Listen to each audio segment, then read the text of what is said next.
Can I try some? Yeah. I think she didn't want to share with me. She wanted to eat it all by herself. Usually I don't share. Yeah, I mean, I wouldn't share also, but then on this show we have to share and so that I can taste some. Hi, I'm Urmila. Welcome to Urmi's Cakes and Cooks. Today I have my cousin with me, Booma. Hi. Hi. She is my cousin, originally by birth. She's here to show us how to make her mother-in-law's bread cutlet recipe. Who is your sister-in-law? Oh yes, that too. It's very, very complicated. So Booma, what do we need for this? So this bread cutlet recipe was the family heirloom.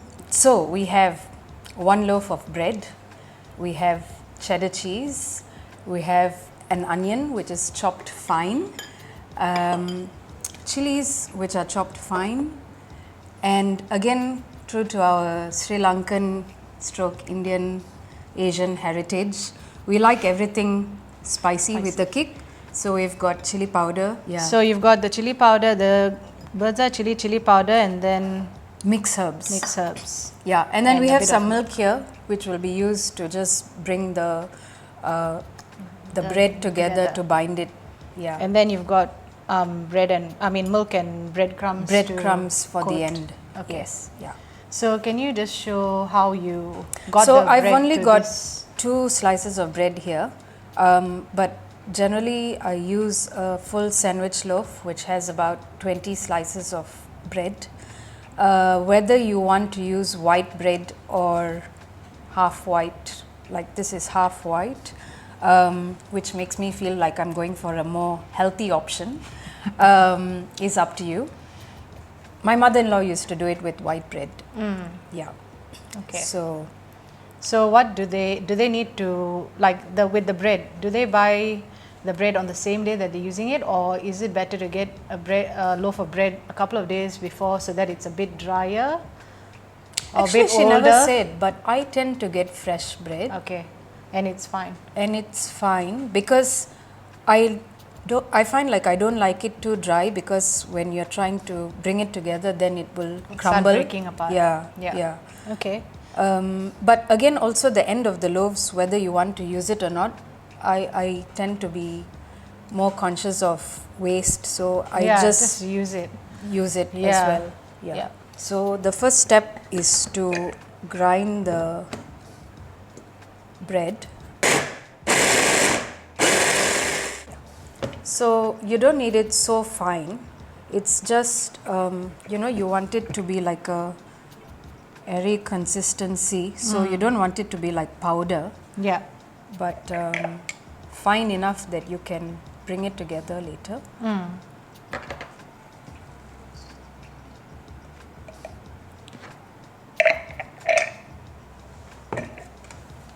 So to this ground bread, then we just actually put in all the ingredients. Okay.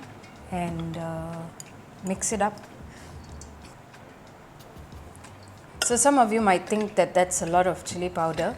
It depends on what brand of chili powder, or whether it's homemade, and how. Also your heat tolerance, I guess. If you don't want, you can add less.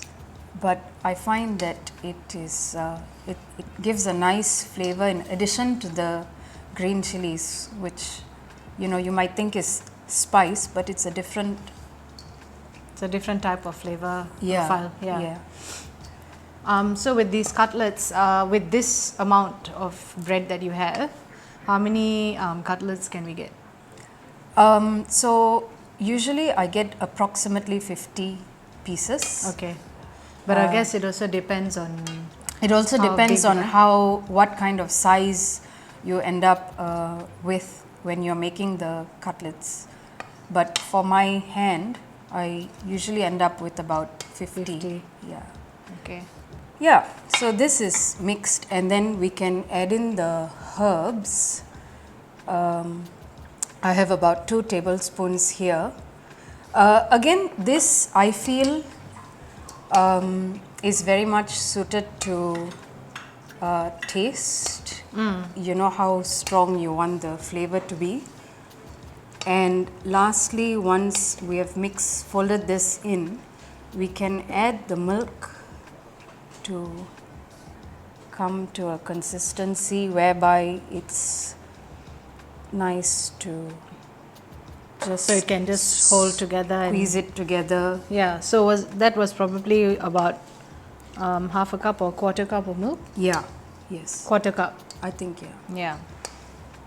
But you see, again, when I do it, as I see and So you have to eyeball it and see. yeah, and then like then I start using my hand and seeing how well it comes together. I probably might add a bit more milk. What do you feel?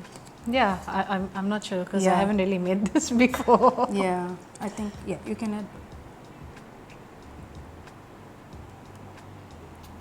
All? Yeah. Yeah. So I think now that would be about a cup of milk. Yeah.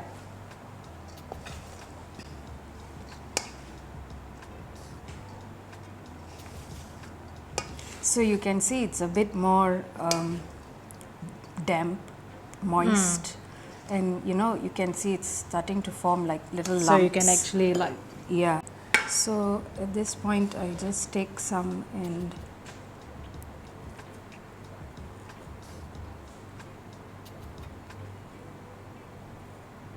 roll it in my hand like this.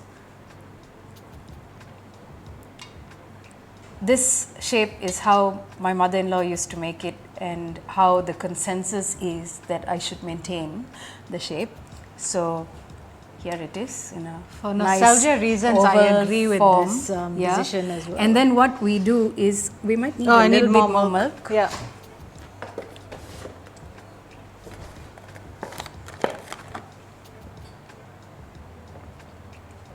Yeah, that's plenty. Yeah. So the cutlet, we just then roll it in the milk to make it moist, and then we transfer it to the bowl of breadcrumbs to coat the cutlet in breadcrumbs, and then we lay it down like so, and that's done and ready to be frozen. So usually I would fill up this whole tray and freeze it. Freeze it. Okay, so if you want to make it straight away, like say I wanted to do it because I have a dinner party today and I want to make it, and this was only time. So I've done all this. Do I freeze it fully, or can I just freeze it I for a guess you shorter could do time and then just you could do a fast freeze and then take it out to fry afterwards. So how long? I mean, the idea of freezing it is so that it doesn't crumble while you are frying it. And I think the beauty of this dish for me is that if I know I have a dinner party, I can do it even like a ahead. week or 2 weeks or however much in advance, and keep it in the freezer so that it's ready, and I'm not so Stressed on the day. stressed about. Yeah. I'm just wondering whether if suddenly you go, oh, actually I feel like eating cutlets today, and then you want to make it, how long would I put it in the freezer for before I fry it? I guess we could do half an hour and put it on the fast freeze option. That's what I would do. So we'll continue making these, put them in the freezer, and then we'll show you what it looks like after that. So with a bit of help, we've managed to make about 40 cutlets. Initially, Buma had said that we'll get 50. Some of the cutlets are a bit big. So you can, again, just depends on how big your hand is And yeah, and how big you want to make it. So you'll get between 40 to 50 cutlets. We're going to put it in the freezer for half an hour, Yeah. and then we'll take it out and deep fry it. deep fry it.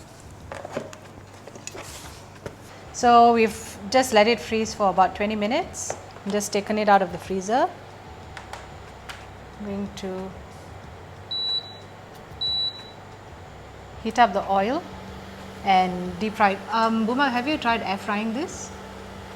I am not a fan of deep frying, to be honest, but I would say this is one recipe where I draw the line at air frying, and I would rather deep fry it because I don't think you're going to You don't get get that the same flavor. taste. Yeah.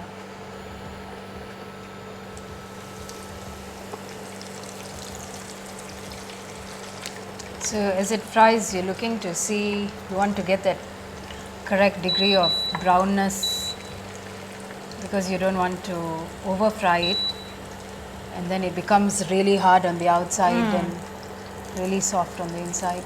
But it should be just nice.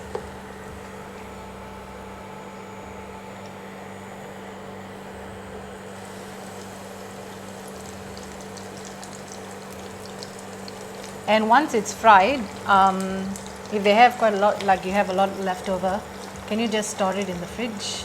It does store in the fridge actually, and then I have my kids having it for breakfast, lunch and dinner the following day. Yeah. Because this really sells in our house. So it's quite useful to have extra. Yeah. Yeah. It warms up quite nicely, like in the microwave In the as microwave. well. Not for too long, because then it becomes hard, but like just a 10-20 seconds. Has anyone ever tried eating it with any sauces or? You could eat it with chili sauce. Like my mother eats everything with chili sauce, but Sounds like Danish. Yeah. I don't think this needs chili sauce Yeah. because it's quite nice on its own, to be honest. Yeah, because I would imagine with the flavor of the herbs, the cheese, Yeah. and you've got the chilies and the onions. Yes. So you've got quite a lot of. And like I said, I'm quite generous with the chili powder as well, which of course optionally you can increase or decrease as you see fit. The other thing with the sauce is, if like, you know, very often I serve this as finger food at the start of a party.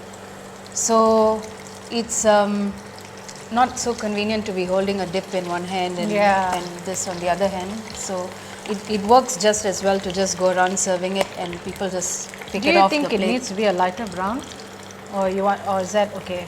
Because I feel like this flame is, the stove is very hot, so I've been reducing it. Why don't we try But- it and see? Yeah, I think so. Because I can't tell with this. So you see, it's coming apart quite nicely. Oh, I love to see that cheese. You know, my husband was just saying to me, maybe we could try another round with mozzarella cheese, so that when it You breaks should have apart, tried that today. it will be all nice and gooey.